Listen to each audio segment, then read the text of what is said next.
Hey guys, it's Car Guy 11, and I say car guy, not truck guy, because I have a pickup behind me. And today we're actually gonna do a little review on this 2020 Ram 1500. But in addition, we're gonna talk about what car guys think about pickup trucks, and we'll see if you agree with me or not, so stay tuned. To start off, I want to do a quick walk around of this vehicle. This is the Bighorn edition, which is basically just above the work truck edition. It's not fully loaded by any means. It's more of a base consumer grade truck. And one of my favorite parts, though, this does have the Hemi 5.7 liter Hemi V8 engine, and I love the dual exhaust at the outside here. Unfortunately, you don't hear much of it inside the cabin. I'll show you an exhaust clip though from the outside.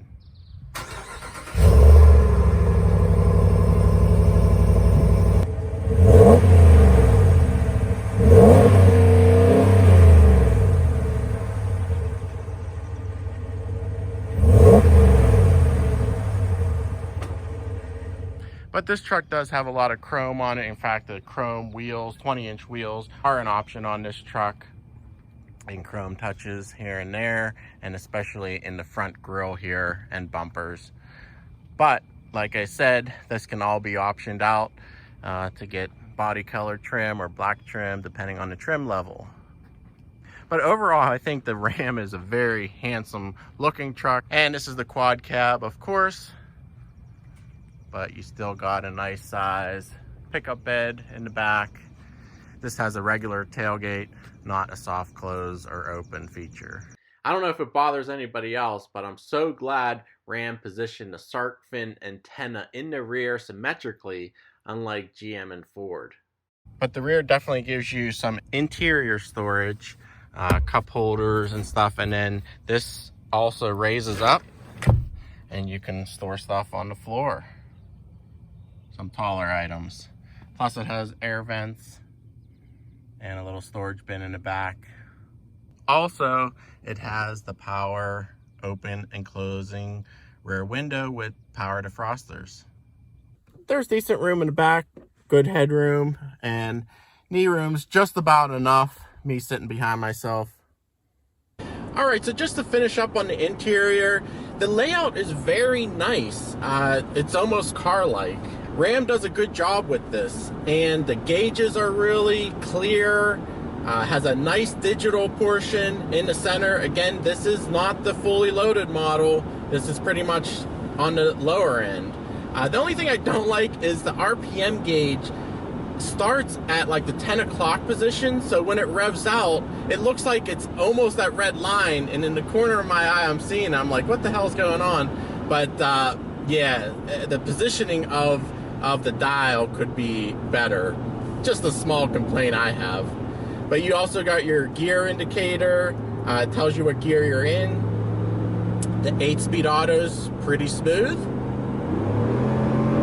There's a hair of a delay on kickdowns, but that ZF 8-speed is traditionally a very good automatic, and it's still very nice in this vehicle.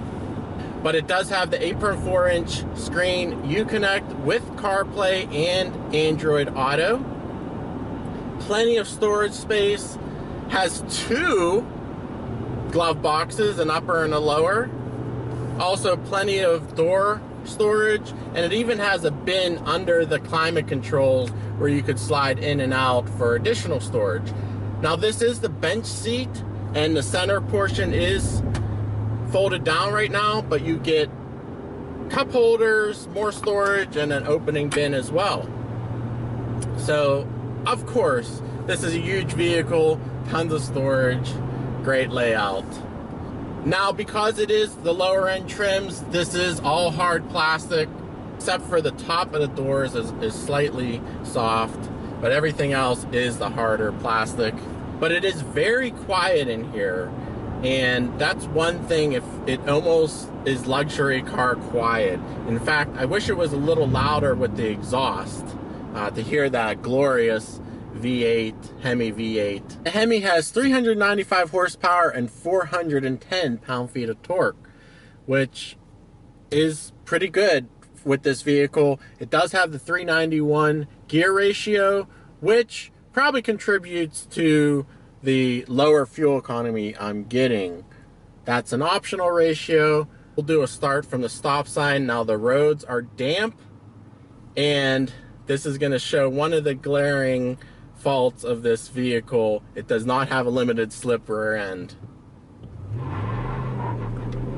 Traction control tries to rein it in,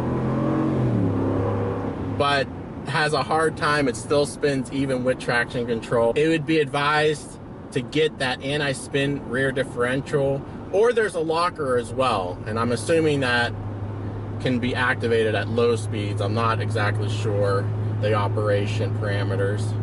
But that's one thing, you know, positive with pickups. You can still get V8s for the most part. So that's one option I would definitely get if I was getting a pickup. Now, it does have a four-wheel drive auto option, which is nice for, you know, times when it's raining, pavement's wet, and you can run it all the time instead of the part-time system that locks that center transfer case. Now the V8 also has eco mode, so 4-cylinder deactivation, and you could barely hear the difference when it does go in that eco mode. It's in eco right now. It also has these neat mass dampeners, and I saw this at the Chicago Auto Show when this was revealed. They had a cutaway, and there's moving dampers that balance out the vibrations of when it's in 4-cylinder mode, so you don't feel any of that in the frame.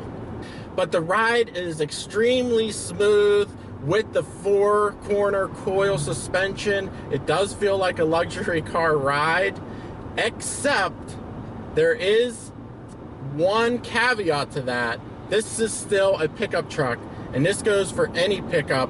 The chassis rigidity is not there because you have the open pickup bed in the back, and it's not supported with structure above it. So it twists and turns. If you hit any bump, you're gonna feel it. Feel the jitteriness in the chassis. And that's one thing I don't like about pickups. But being a base model, you are missing a lot of features, including no heated seats, no heated steering wheel, no automatic climate control. This also doesn't have keyless access. It has push button start, but you need the remote to unlock and lock the doors, unfortunately. And that is a pain once you're used to having the key in your pocket the whole time. Now this truck stickers for $46,000, and that's one of the things that's a negative on pickups. They are expensive. Now there are a lot of incentives usually on them, but yeah, to get a nicely equipped one, you're going to be over $50,000 easy. And that's just one thing about pickups. They are not cheap. We're coming up to a stop sign. I have it in 4x4 auto now. We'll do a full throttle start and see how the grip is. Again, in some damp pavement.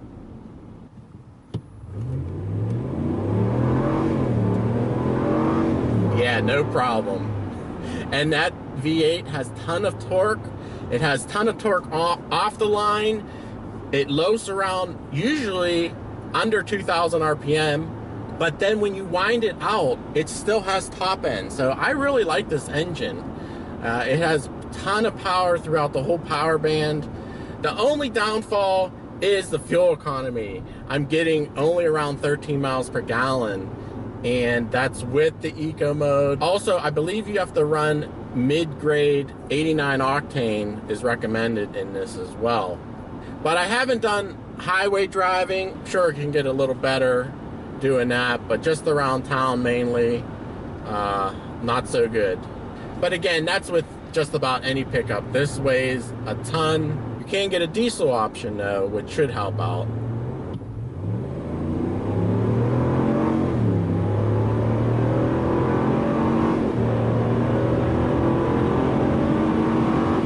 But it moves pretty good for a pickup. Like I said, that Hemi V8 I think is a must-have option. This does not have the e-torque portion of that. It's just the standard Hemi. You can get the electric motor assist, battery assist, which is supposed to help with power and fuel economy. But the handling is actually pretty decent as well. I mean, for something this large, it's not bad. Of course, you're going to get some lean. Going around some more bumpy roads now, you'll be able to see this chassis flex. This especially here. Oh, and the rear end kicks out even. You can feel the body quivering, jittering over any bump. And that's the fatal flaw in my mind of a pickup. Even though the suspension is pretty soft, you're always going to feel that lack of chassis rigidity. So guys, to sum things up, if you really prioritize driving enjoyment, I lean away from a pickup. Unless you really absolutely need it, like my friend Cole, he uses it to pull his boat and carry his dirt bike into bed. So there are use cases for sure. And they are pretty nice vehicles if you have to use one. But most people, I feel, don't have to use one. They could get by with another vehicle, like a SUV, large SUV, and you'll get the added benefits of a much more composed ride. Even though this rides softly, you get all those quivers because of that rear bed hanging in the back. But in addition, you're going to get terrible fuel economy. You're going to have a hard time parking it, maneuvering it. It's just such a large vehicle if you really don't need it. But that's my opinion, being a car guy. Let me know your opinion in the comments below. Anyway guys, hope you enjoyed this video. Appreciate the support. Oh, I wanted to say I have this vehicle because my Jeep Cherokee Trailhawk is in the shop finally getting its transmission replaced. So stay tuned on an update video on that. Plus, of course, my sports cars, the new Supra and the C7 Corvette. More videos to come on those. So thanks for watching, and I'll see you in the next one.